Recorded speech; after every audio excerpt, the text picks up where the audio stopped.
आदाब। मैं फारूक खान, संपादक इकरा पत्रिका। थार न्यूज़ इकरा पत्रिका के इस चैनल में आपका स्वागत है, आपका इस्तकबाल है। आज हम जयपुर की जो सिस्किम इलाके के अंदर मस्जिद रेजिडेंसी रायान है, उसके ऊपर फिर हम एक एपिसोड कर रहे हैं। आज 3 फरवरी को जुमे के नमाज के बाद यहाँ फिर विरोध प्रदर्शन हुआ। ये विरोध प्रदर्शन लगातार करीब 6 महीने से हो रहा है। वक्फ बोर्ड ने यहाँ की जो कमेटी तब्दील की है उसको लेकर के, जो पुरानी कमेटी है वो नई कमेटी और वक्फ बोर्ड चेयरमैन के खिलाफ विरोध प्रदर्शन कर रही है।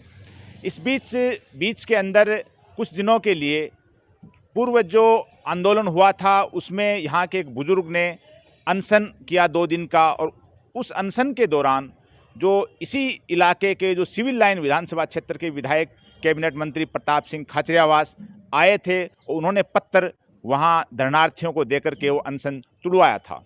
उस पत्र में ये चीज़ थी कि वक्फ बोर्ड है उसने 2 रिसीवर के तौर पे कर्मचारी यहाँ नियुक्त कर दिए थे। वो इस मस्जिद का और मदरसे का पूरा सब कुछ काम देखेंगे। इसके लिए वो साथ ही जो पुरानी और नई कमेटी के अंदर से बीच का रास्ता निकालने के लिए एक नई कमेटी बनाने की जो बात हुई थी, इसके लिए जो पुरानी कमेटी के लोग हैं उन्होंने मंत्री प्रताप सिंह खाचरियावास को अपनी सूची है, अपनी लिस्ट है जिन लोगों की वो देना चाह रहे थे, लोकल स्थानीय लोगों के, मोहल्ले के लोगों की उनको दे दी बता रहे हैं। लेकिन कोई भी ऐसा काम उसके ऊपर एक्शन नहीं हुआ।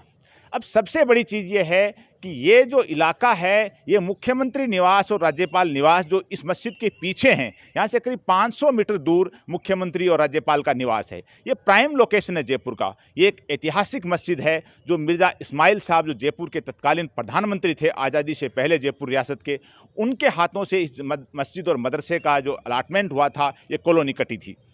लेकिन सबसे जो बड़ी चीज़ है कि 6 महीने से लगातार एक इशू बना हुआ है, और इस इशू के ऊपर जो वक्फ बोर्ड के चेयरमैन और वक्फ बोर्ड के मेंबर हैं, वक्फ बोर्ड में चेयरमैन सहित 9 मेंबर हैं, उसके अंदर जो 2 महिलाएं मेंबर हैं, और मैं आपको पूरी चीज़ विस्तार से बता रहा हूं कि 2 महिलाएं मेंबर हैं और एक आरएस अफसर उसके अंदर मेंबर है।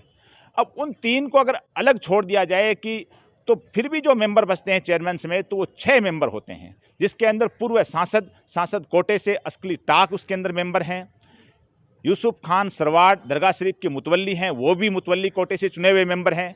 शब्बीर शेख जो भिलवाड़ा के हैं वो भी मुतवल्ली कोटे से चुने हुए मेंबर हैं। विधायक कोटे से आदर्श नगर के विधायक और अल्पसंख्यक आयोग के चेयरमैन रफ़ीक खान मेंबर हैं, और एडवोकेट कोटे से या बार काउंसिल के जो पूर्व चेयरमैन और बार काउंसिल के जो वर्तमान में मेंबर हैं एडवोकेट शाहिद हसन, वो बार काउंसिल कोटे से, एडवोकेट कोटे से मेंबर हैं। इस तरह से जो 6 जो एक तरह के वरिष्ठ मेंबर हैं जिनकी एक बड़ी जिम्मेदारी है, क्योंकि अगर ये 6 लोग अगर मान लो कोई एक्शन लेते हैं, मीटिंग बुलाते हैं, सबसे बड़ी जो हैरानी की बात है कि लगातार 6 महीने से एक इश्यू बना हुआ है। लगातार इस मस्जिद कमेटी को लेकर के विरोध प्रदर्शन हो रहे हैं। वक्फ बोर्ड ये कह रहा है कि जो पुरानी कमेटी है उसने पूरी तरह से अनियमितता बरती और हमारा अधिकार था, हमने हटा दिया, और जो नई कमेटी है उसने अभी तक कोई ऐसा चार्ज भी नहीं लिया है और किसी काम में उन्होंने अमल दखल भी नहीं किया है। इस बीच वक्फ बोर्ड ने 2 रिसीवर भी अपने कर्मचारी नियुक्त कर दिए हैं। ये सबसे बड़ी हैरानी की बात है कि वक्फ बोर्ड के जो मेंबर हैं, मैंने नाम गिनाए हैं, उनकी क्या ऐसी जिम्मेदारी नहीं बनती कि वो वक्फ बोर्ड की मीटिंग बुलाएं। मीटिंग बुलाने के बाद में यहाँ का जो भी डिसीजन है वो करें।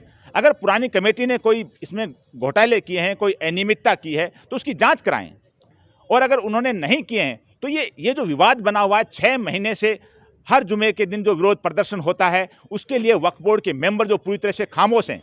वक्फ बोर्ड के मेंबर जिनको मैंने नाम गिनाए हैं, एमएलए, एमपी, वकील मुतवल्ली कोटे से, और खुद चेयरमैन हैं जो सोशल वर्कर कोटे से, ये मतलब ये 6 जो मेंबर हैं प्लस साथ में 2 महिलाएं और एक आरएस अधिकारी, ये 9 मेंबर और चेयरमैन टोटल हैं। क्या इनकी कोई ऐसी जिम्मेदारी नहीं बनती कि इतनी बड़ी वक्फ जायदाद जो मुख्यमंत्री निवास और राज्यपाल निवास के पास में है, उसकी देखरेख के लिए जो कमेटी बनी है, हटाई गई है या रिसीवर नियुक्त किए गए हैं, इतना बड़ा विवाद है, उसके बावजूद कोई मीटिंग इसके लिए वक्फ बोर्ड के मेंबरों ने कॉल नहीं की है। ये मैं आज इस एपिसोड के माध्यम से सबसे तमाम जो मेंबर हैं उन मेंबरों को और चेयरमैन को एक बात हम कहना चाह रहे हैं कि आप लोग मीटिंग बुलाइए, आप अपना पक्ष रखिए। हैरानी की बात यह है कि हमने कई बार इसके लिए कॉल किया, 2 मेंबरों ने इसके लिए अपना जो पक्ष भी रखा था, लेकिन 4-5 एपिसोड करने के बाद भी चेयरमैन ने और दूसरे मेंबरों ने कोई अपना पक्ष नहीं रखा कि विवाद है, विवाद किस वजह से है और इसका विवाद का समापन कैसे होगा। वक्फ बोर्ड को अधिकार है कि वो कमेटी बदले, लेकिन वक्फ बोर्ड किसके लिए है? वक्फ बोर्ड वक्फ जायदाद के डेवलपमेंट के लिए है, उनकी हिफाजत के लिए। लेकिन अगर वो स्थानीय लोगों को भरोसे में रखे बगैर अगर वक्फ बोर्ड कोई एक्शन लेता है, कोई डिसीजन लेता है, उसका विरोध होता है, तो विरोध एक लोकतांत्रिक अधिकार है करने वालों को। लेकिन वक्फ बोर्ड के मेंबर और वक्फ बोर्ड के चेयरमैन उनकी बात सुनना नहीं चाह रहे हैं, कोई एक्शन नहीं लेना चाह रहे हैं, बोर्ड की कोई इमरजेंसी मीटिंग नहीं बुलाना चाह रहे हैं। क्या बोर्ड के मेंबरों की ऐसी कोई जिम्मेदारी नहीं है कि इतना बड़ा विवाद है, यहाँ जो प्राइम लोकेशन की ज़मीन है, यहाँ का जो अतिक्रमण का मामला है, जो पुरानी कमेटी है उसने कह रखा है कि हमने यहाँ के अतिक्रमण को हटाने के लिए मुकदमे कर रखे हैं।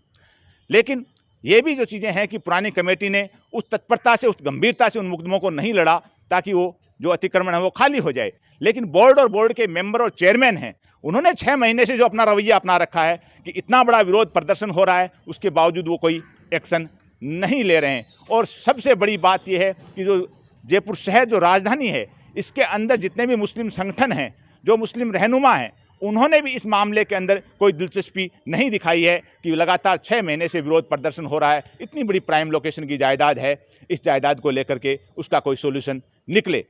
मैं पुनः इस एपिसोड के माध्यम से वक्फ बोर्ड चेयरमैन, वक्फ बोर्ड के तमाम मेंबरों से एक बात कहना चाह रहा हूं कि आप एक प्रोग्राम रखिए, मीडिया को कॉल कीजिए और जो बात है वो सही सही बताइए कि पुरानी कमेटी में क्या क्या खामियां हैं, नई कमेटी किस वजह से बनी, विवाद क्या है और इस विवाद का समापन क्या है। कि पीछे आप देखिए कि बैनर लगाया हुआ वक्फ बोर्ड की तरफ से, जिसमें हाईकोर्ट के ऑर्डर का हवाला भी दिया हुआ है कि 2 कर्मचारी हैं, उनके नाम भी हैं, उनको रिसीवर नियुक्त कर दिया है, वो इसका कामकाज संभालेंगे। लेकिन रोजाना ये विवाद हो रहा है। और ऐसा ही विवाद नहीं, आप जो 150 के करीब जो कमेटियां बदली थी करीब 6 महीने पूर्व, उसमें बहुत सी कमेटियों में विवाद चल रहा है, बहुत सी कमेटियां चार्ज नहीं ले पाई हैं। वहाँ हर किस्म का विवाद, एक जगह जो सुनने में आ रहा है कि एक जगह कमेटी को लेकर झगड़ा भी हो गया, मारपीट भी हो गई। ये विवाद क्यों हो रहे हैं? वक्फ बोर्ड के मेंबरों को, वक्फ बोर्ड के चेयरमैन को इसके ऊपर एक्शन लेना चाहिए, बोर्ड की इमरजेंसी मीटिंग कॉल करनी चाहिए और अपना पक्ष रखना चाहिए, मीडिया को बुला करके प्रेस कॉन्फ्रेंस करनी चाहिए वक्फ बोर्ड चेयरमैन को।